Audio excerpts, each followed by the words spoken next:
We're going to do these report backs in slightly different order because Matea has to leave us. She has to catch a train. So we're going to start with 2C, Accelerating Circular Behaviours, How Can Digitalisation Help Us? Welcome back, Matea. Matea, of course, co-founder and CEO of Werex.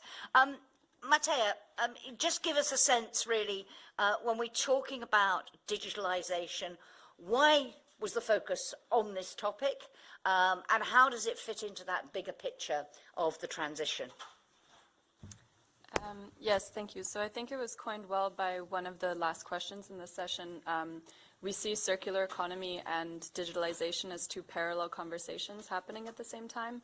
And so I think this session was really trying to bridge the gap between the two of them, where they identified the three key challenges to push circular behavior through digitalization as being the motivation. Is there motivation to act circularly? Yes, it does exist at the moment more than before.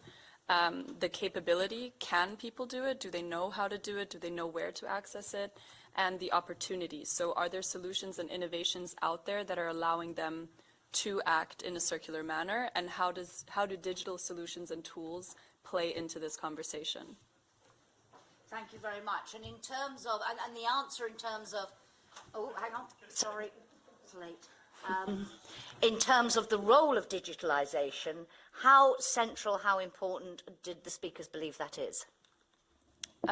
Yeah, so actually, I think they coined it in a way where digitalization can be sort of a catalyst for this circular economy change, and we spoke about it with three concrete examples. So to use a little bit more about some buzzwords, for example, you saw an example of Vital, who does take away sustainable packaging for free, and you can really see this product as a service being pushed forward by digitalization. So you essentially can take your takeaway from the restaurant without having to pay for it or have any cash interaction at all because of the digital tracking through barcodes of these packages. So that's one way in which the product as a service, which is something really big in the EU right now, is being enabled through a digital technology.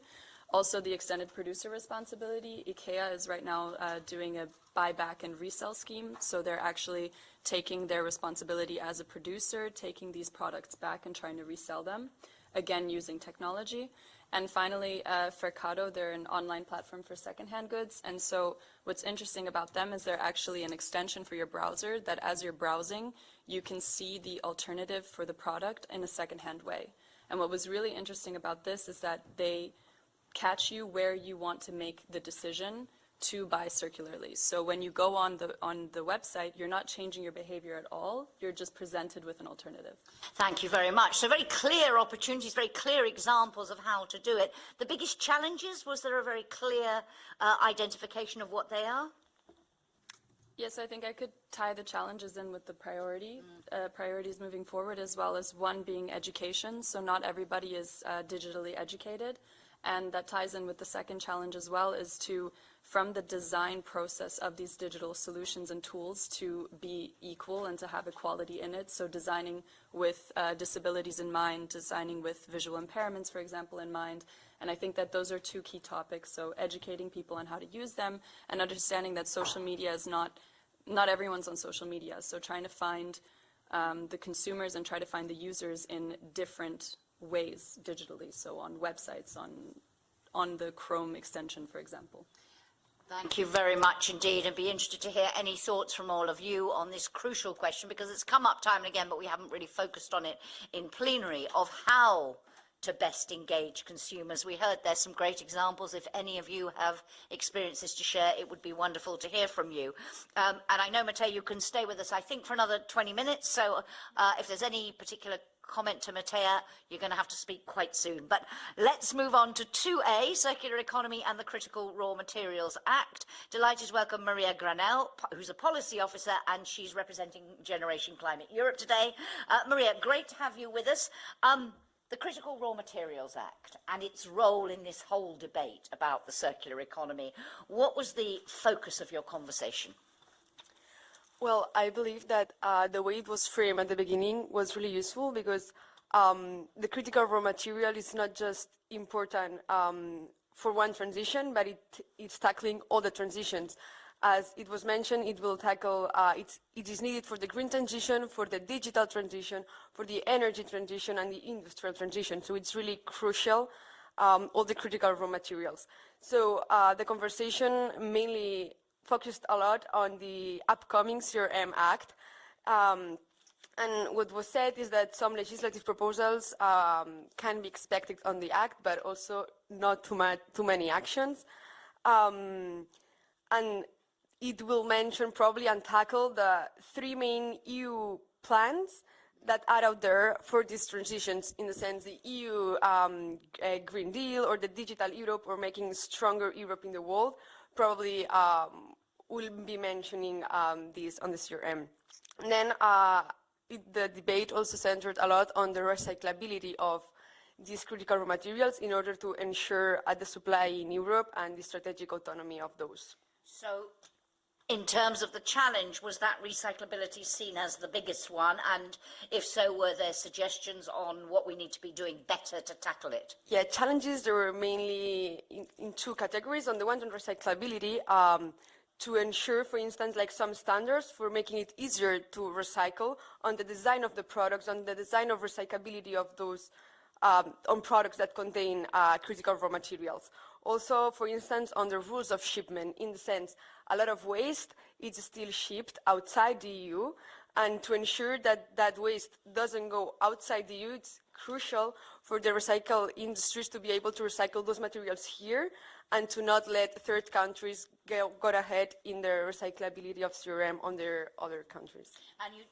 The second big challenges are more entailed on the actions that actually the Commission can take and their possible effects, such, for instance, the increase in prices on CRM, because recycled critical raw materials are still more expensive than primary raw materials. So also how all these actions can affect also the price, which is really important too. And that issue of price and the incentives, how you drive the transition, absolutely crucial. You talked about the CRM Act, I think, as a key moment of opportunity. Was that, so beyond the legislative framework, were there other areas where people were seeing great opportunities to move forward? I think that mainly we are all expecting what would actually be mentioned on the CRM Act before of mentioning other key important priority actions. Of course, there's key priority actions, but it was mainly let's see what is written, and from there we take on. But what is super important, was mentioned, is to establish some consistency within the framework, and also to take into account that CRMs, there's a huge variety and diversity of them, so it's also difficult to tackle it. And given that, I mean, I'm not going to ask you, therefore, did they identify a key priority for action, but were they identifying key priorities for the Act itself? Were there sort of key elements, key ingredients that people said, it must do this? Well, one of the things is that, like, the EU needs to be proactive on the critical raw materials and not be reactive as it has been on the past, in the sense that, especially when it comes to recyclability, the EU can go ahead and be pioneering on that, instead of just reacting to disruptions on supply chains, for instance. And in that, what was really mentioned is the opportunity for circular, especially in circular economy, on ensuring this supply, because we have 3 sources mainly of supply for critical raw materials, which are from circular economy, hence on recycling them, supply from outside Europe, or starting mining here in Europe. And the best way to now, on a short term, to ensure more supply and autonomy would be through circular economy and recyclability. Thank you very much indeed. Let's turn to 2B, to the EU textile strategy, zooming in on circular design and export. Marie-Jeanne Gartner, Advocacy Officer at, how do you say it? Do you say did you just say reuse? We say reuse, indeed. You don't say reuse. No, that's what I was wondering when I read it. Thank you so much. For you, I mean, and when we're talking about the textile strategy, I think you were focusing on bits of the chain that we don't normally talk about so much. Is that right? Yeah, exactly. So the session focused on 2 aspects of the textile value chain, the beginning and the end. So eco-design for textile products and we chose to focus on one specific route for the end of life of textile product, which is export of used textile, following some release of new report on the topic. And to, like the speakers identify how important those two aspects for the circular economy are. First of all, regarding eco-design, well, there is current piece of legislation called the Eco-Design for Sustainable Product Regulation, which tackle the topic, and it touches upon several major measures for the circular economy and for making textile value chain more circular. First of all, setting eco-design requirement, information requirement for the digital product passport, and also banning the destruction of unsold goods. And also, we didn't talk much about it, but setting criteria for public procurement. And regarding how much the export of used textile can be circular, well, it's linked to both aspects are linked together, and both are made to extend product lifetime, and they need to work hand in hand. And yeah, to give an overview of the situation, now we saw that the export of used textile has tripled between 2000 and 2019. So all of that is linked to the overproduction, and we see that it's also the common link between eco-design and export of used textile. Thank you very much. So you've enumerated there the key issues that need to be addressed, and indeed one of the major challenges that you were talking about. Were there any other, did something emerge for you that particularly struck in terms of a challenge that maybe something we've not looked at as much as we should be?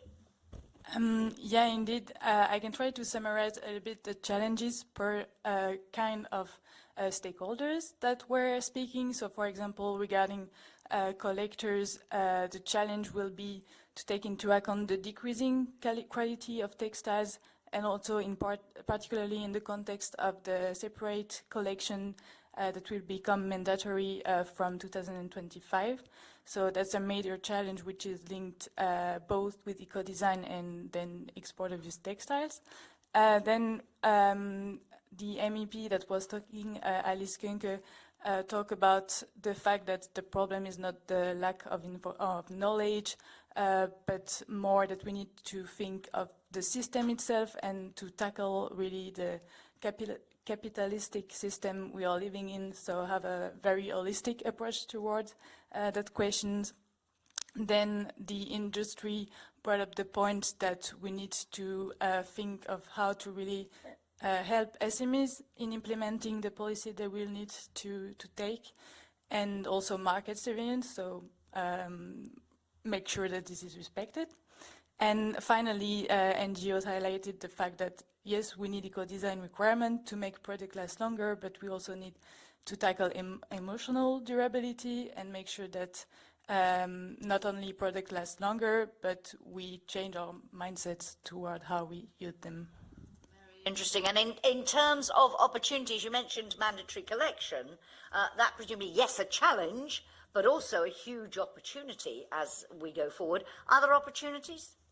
Yeah, first of all, it's a big opportunities because it creates a momentum to think of how we finance and support the collection. And now there is the revision of the Waste Framework Directive, and we need to think of how, like, cost coverage of EPR schemes, and in general how we finance the collection. And now talking about export of used textile, it makes us rethink the way we produce and the way we reuse, both locally and globally. And if we have the proper requirement and measure within EPR schemes and how we finance the collection, then it will help reuse and locally especially. Very quick last question. Did one particular priority for action emerge from you above all the others? I would say, first of all, if we do everything like in the best possible way, putting eco-design requirements, then setting good framework for collection and to maximize local reuse, then the last thing will be to make sure that only reusable and pre-sorted textile will be allowed to be exported. Thank you so much for that. Let us complete the picture. 2D, circular economy and sufficiency. Agatha Mountain, it's good to have you back, Director of Generation Climate Europe. This is an issue, the sufficiency-based economy, that has run, if you like, as a sort of red thread through a lot of our conversations yesterday and today. Where was the focus in this group? Yeah, thank you very much. So, well, in our session, really, we started with what is sufficiency? What does it mean? And we talked about 3 key elements. Number 1 is about decreasing energy and material demands by really questioning our needs. So really understanding, you know, for example, I don't need a car, but I need to move from A to B. So how can I address that? Number 2, bearing in mind equity, well-being, and social impacts, so really looking into that, those minimum social needs that we have. And number 3, really considering the fact that this goes beyond behavioral changes. This is really about the infrastructure and the solutions that we have. Now, what we talked about is that sufficiency has been mentioned a lot. I mean, for example, in the IPCC reports, but still we don't have an EU definition of sufficiency, and it's not incorporated enough into EU policies despite its importance. We do, however, see certain examples at the national level. So we have this concept of sobriety that was present in France in the energy transition bill.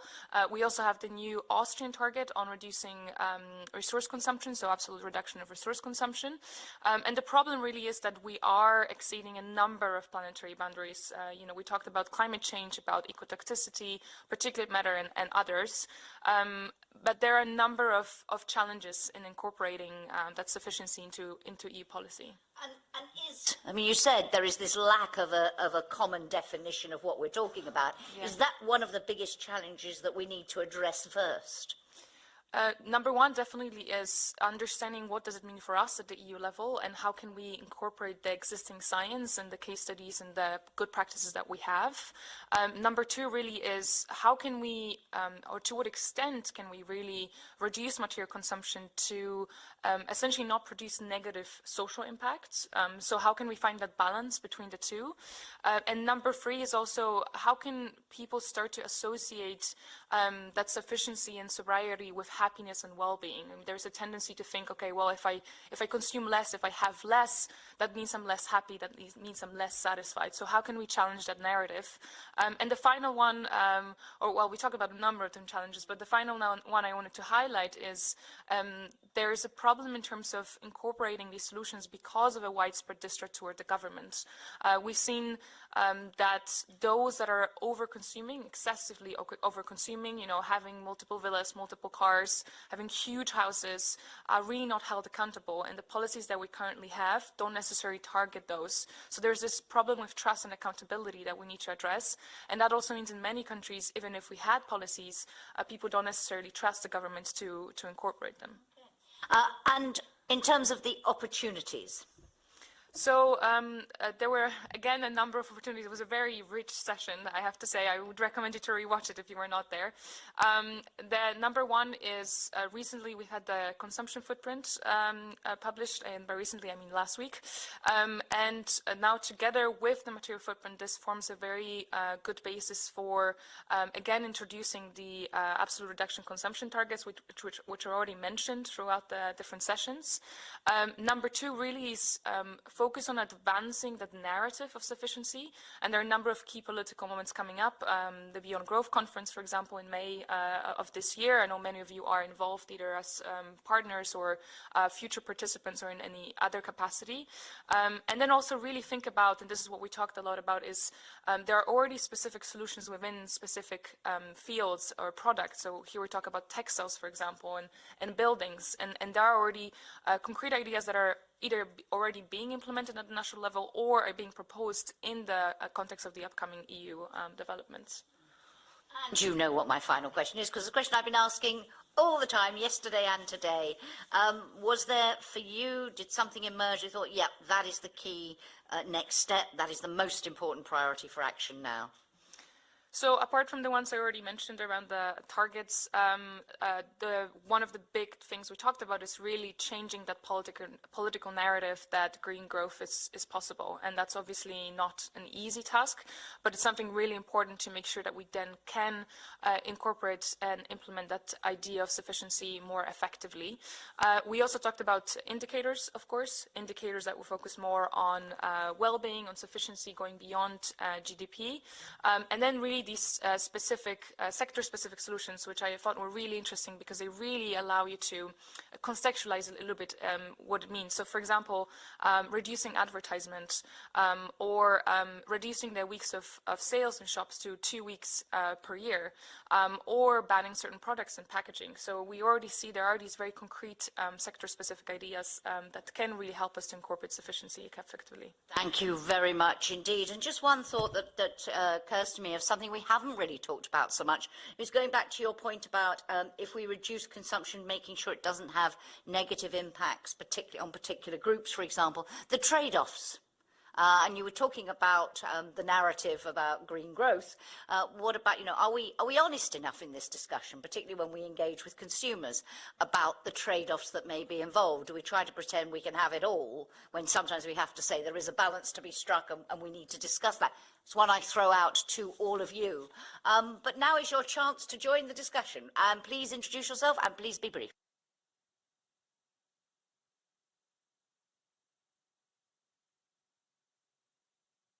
One, yes. So I just want to say that I don't really agree with the idea that this all is about green growth. At Ecopreneur, we don't know. So you may reduce the material consumption, but if you, for instance, sell a product and then switch to lease the product, sometimes you can earn 15% more by leasing it. So it's not to tell that the economy will not grow further, but it will grow from services. So this is just something I would like to say to give a bit more nuance about the conclusions. Thank you very much indeed. Other comments, thoughts, reactions to what you've heard? Yeah. Reintroduce yourself just to remind people. Yeah, Andrei Jaigasporos. I think I can follow on to what the gentleman said because I was in the panel with changing consumer behavior. I think the why circular economy was a winning pitch for the past 10 years, right? Since it really took off, was we were telling people you don't have to radically change your lifestyle. This is still going to be an economic system based on growth. It's just that we're going to decouple growth from the extraction of raw materials, which is the actual damaging thing to the planet. So product as a service and other types of business models like that are the winning pitch of a circular economy. So it's just a matter of convincing, creating the intermediaries between producers and consumers that allows for this kind of system to work. But I really don't think that we should pivot towards discussing about degrowth or a lack of growth thereof, because we are going to scare the business side of things, and we need all stakeholders to be on board in order to actually establish a circular economy. Anyone want to put a counter-argument? No, please, a member of the European Economic and Social Committee. Thank you so much. I heard a lot today, but also yesterday, but I think that we need to approach in a more constructive and more brutal, because I've heard this expression, the issue of poverty. Because if we want to win in this game, if you allow me the term, we need to discuss about social affordability and the link between poverty and circularity, because we are discussing a lot about technical solution businesses, which is fine, but it's not tackling, we are not closing the loop, because if our product will be more expensive, and if we will continue to support and to finance this economical model in which is creating inequalities. And we are seeing right now, we are financing, for example, the textile industry with billions using EU funds, and we have huge problems. We are seeing the agriculture sector, and we are financing with huge amount of money, and we are seeing that we still have problems. If we will not discuss how we are approaching the circularity and the sustainability in a way in which socially affordable, we will lose. Perhaps we will have technical solutions, but the access to innovation is difficult and it's expensive. Thank you so much. Thank you very much indeed. And just linking this whole, I mean, we are fundamentally talking here, when we're talking about consumer engagement, which is one of the questions I threw out to you all earlier on, about how do you do it most effectively, and what are the arguments you need to put, but also how do you get people, and we heard some good examples of how it can be done, whether digitally or otherwise. If there is anybody in the room who can share thoughts and experience in terms of what works and what doesn't work, it would be very interesting to hear from you. Yep, Arnold.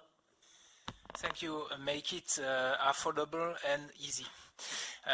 If you continue to propose people a wide range of stuff, including those who kill planet and people here and elsewhere, and if you don't make it affordable and sustainable, so if you don't give the purchasing power to those who don't have it today, how do you want them to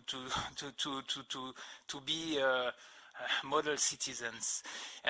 They are just human beings, and they will follow what advertisement is showing, what rich people are doing, and showing by their way of life. It's affordability and the easiest accessibility. Any other thoughts on that? Or indeed, I'll come back in. You need to go. Would you like to react to this before you go? Yes, so I completely agree. I think like affordability, accessibility, and the term, it's just impossible to create solutions, I think, that everybody has the access to based on their purchasing power, but it's important to understand that there are also people that can then, thinking about trade-offs, is to encourage them with the choice, the people that have the opportunity to make the choice to become those role model citizens, to put the first step forward and show, okay, this is an alternative way, and then we can find a solution on how to bring this to the masses and how to bring this to become accessible and affordable to more people. Matea, thank you so much. Dash off. Don't want you to miss your train. Thank you for doing double duty today. It is really, and now we don't even get to reward you with a nice drink, so I apologize. But could we have a round of applause instead for Matea? Thank you very much.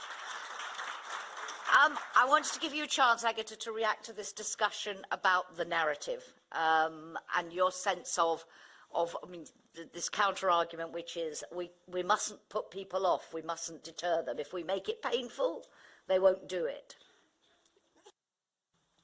Yeah, thank you very much, and thanks a lot for bringing those points. There are two things I wanted to highlight there. So you talked about decoupling, and I think that's a very important topic to talk about, because what you might have seen is examples of relative decoupling, and that means it's short-term, that means it's temporary, but there is no evidence that absolute decoupling is possible, and that's extremely important to understand. And we continue to push this narrative of decoupling, but that's a very short-term thinking. And I spoke yesterday about intergenerational justice, and this is an example of thinking about future generations. If we really want to think long-term, if we really want to think about future generations, it's really looking at science and looking at evidence and incorporating that into how we act. That being said, you are right that terminology is very important. And degrowth or other terms are not particularly popular, both with businesses and decision makers. There's a really important element of making sure that we do bring different stakeholders together. And I do agree with you. This is about terminology. This is about tailoring the message. This is about understanding how we can reach the ones that normally wouldn't be involved. But that doesn't mean not understanding science. It doesn't mean not putting evidence there. And at the end of the day, the fact that we need to reduce consumption doesn't mean that all the sectors need to become smaller. It just means that certain sectors that are more polluting, that are more destructive, need to get smaller, and certain other sectors that are very helpful, like green care, need to grow. So just wanted to highlight on that there. Jean, did you want to come in on that point? Yes, I'd like to comment on what we were saying about linking the green and the social agenda. And I would like to stress the fact that there are some very good existing examples, and looking at reuse network in particular, our members present decade-long experience in linking both the social parameter by giving skills and jobs to vulnerable people, and the circular transition by reusing and maximizing local reuse. So I think it's a very important example to build future legislation on and to inspire other examples.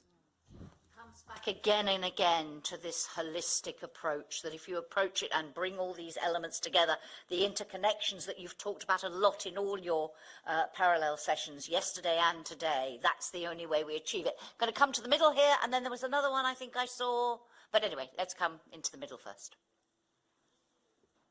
Just press the, it's, no, in the middle underneath the interpretation buttons. Okay. Got it? Yes, now I got it. I'll learn it the third time. Now, I wanted to make a comment on two things. First of all, your first question, if anyone has an experience which has engaged citizens, and I think the history about repair cafes across Europe has actually shown that a lot of people do enjoy repairing different things that we didn't even remember was possible to repair at home, when you introduce a social element and an element of learning and a community. So I think that's a good example of this one. But I also want to argue for maybe you can say the complete opposite.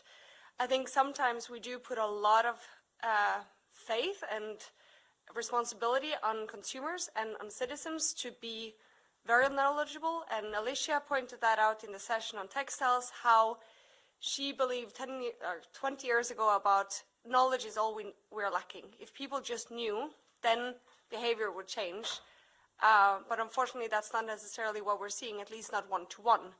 So, and I think you can see this in many different aspects, that there's so many demands on our lives. We are not living in the 50s anymore with one of the adults in the relationship or the marriage working from home, having time to darn old socks. There's a lot of different requirements on our lives today. So I do think that we need to make it possible to do these things on automatics. We cannot expect consumers or citizens like ourselves to actually be knowledgeable enough on all different levels that we've seen and discussed these days.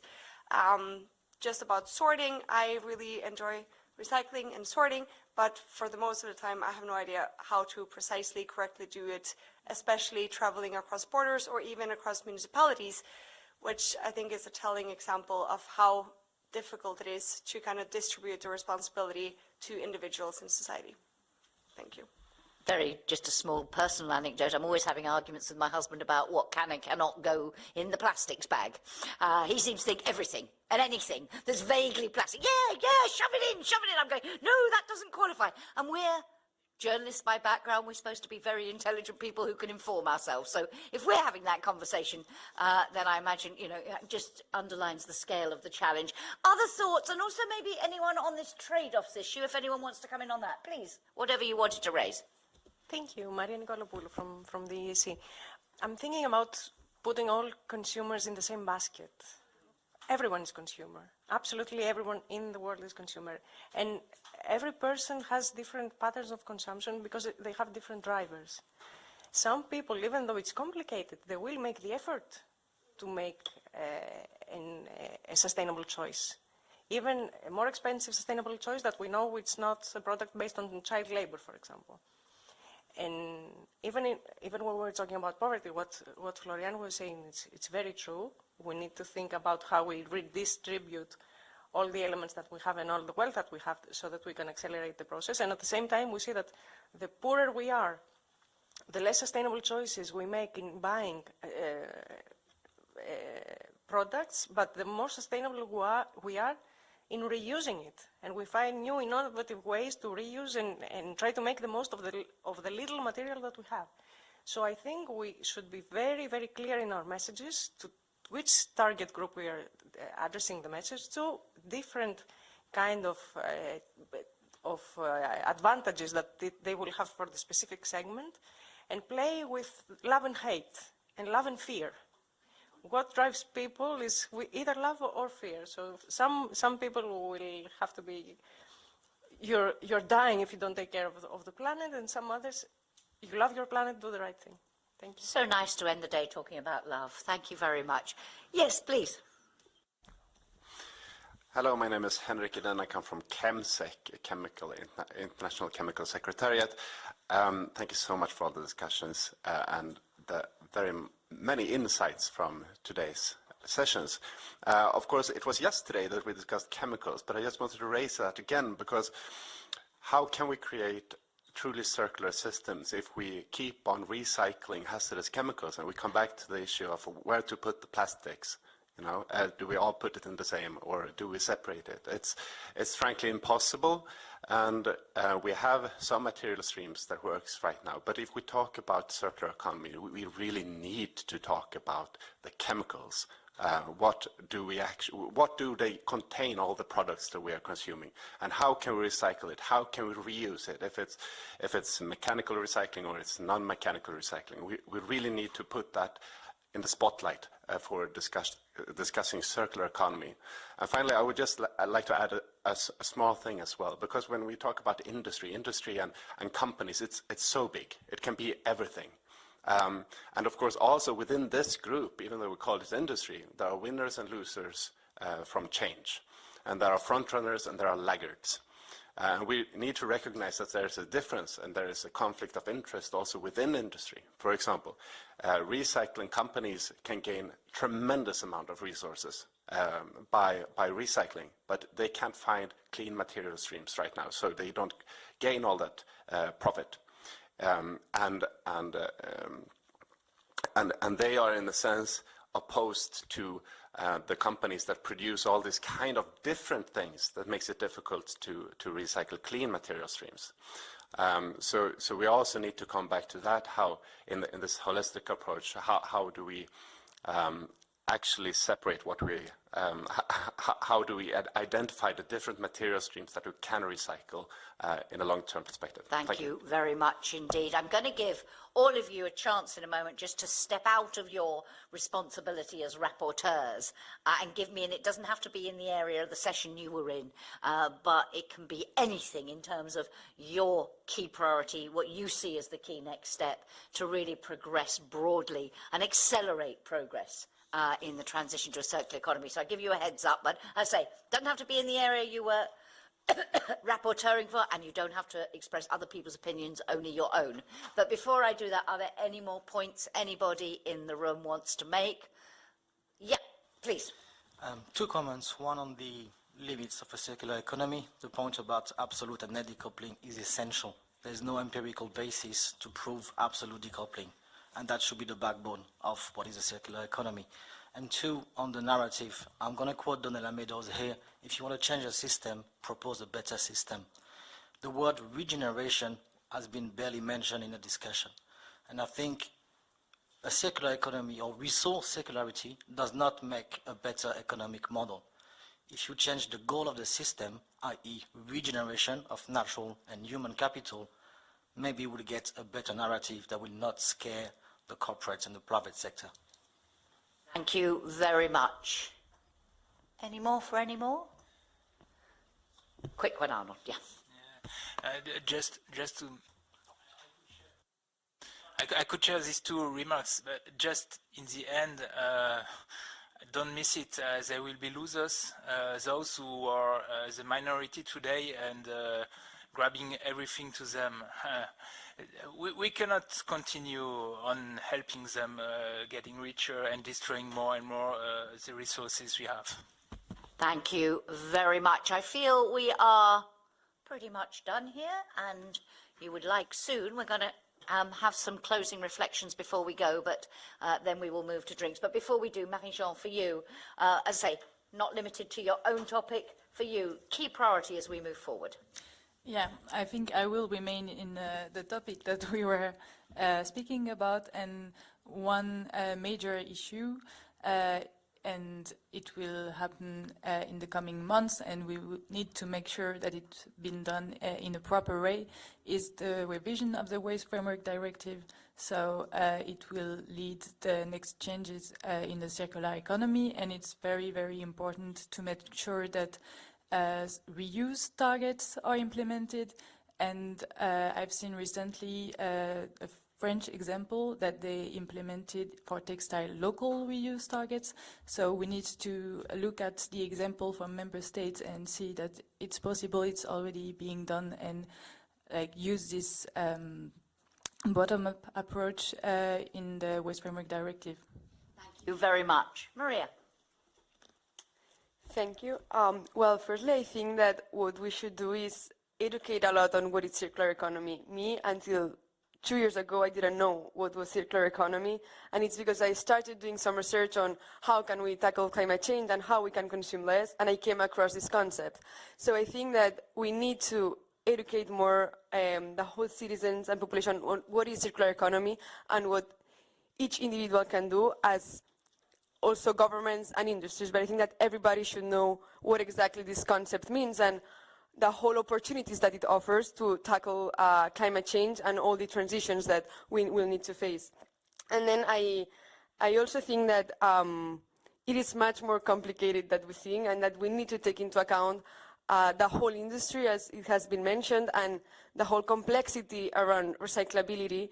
Also, I came across knowing more these past months about chemical industry, and it's super important to know all these aspects on all their interlinks and how the individual can do, but also on how the whole industry can get on board on all these interconnections and help make all these products recyclability, reusable. So yeah, but I think that education should be really one of the top priorities. Thank you so much. Agata, a final word. Yeah, thank you very much. I think both yesterday and today I made my priority of absolute reduction of resource consumption very clear. So I wanted to take that opportunity to challenge you a little bit with my closing thought, which is that I'm extremely happy that we have some disagreement in the room. And I think that's really something that is needed much more. And I'm really, really happy that we have this, because we really shouldn't be afraid of that. I think disagreement is very often a source of inspiring ideas. And particularly in rooms where you would think, well, this is a bubble, these are just the same people all over again. I mean, I'm personally getting a little bit tired of agreeing with people, so I would love to see a little bit more of that disagreement. I would love to see a little bit more of diverse participants that we have in rooms like this. And I hope that we can do that more and more, because that's really the source of finding the best ideas possible. Thank you very much indeed. And we started this afternoon talking about intergenerational dialogue, but I would like to thank the four of you, only three left now, and this morning's, because it's not about representing youth. You are young, you just happen to be young, but you are all utterly brilliant and great ambassadors for the circular economy. So all power to your elbow, and thank you for doing such a splendid job. Will you join me in thanking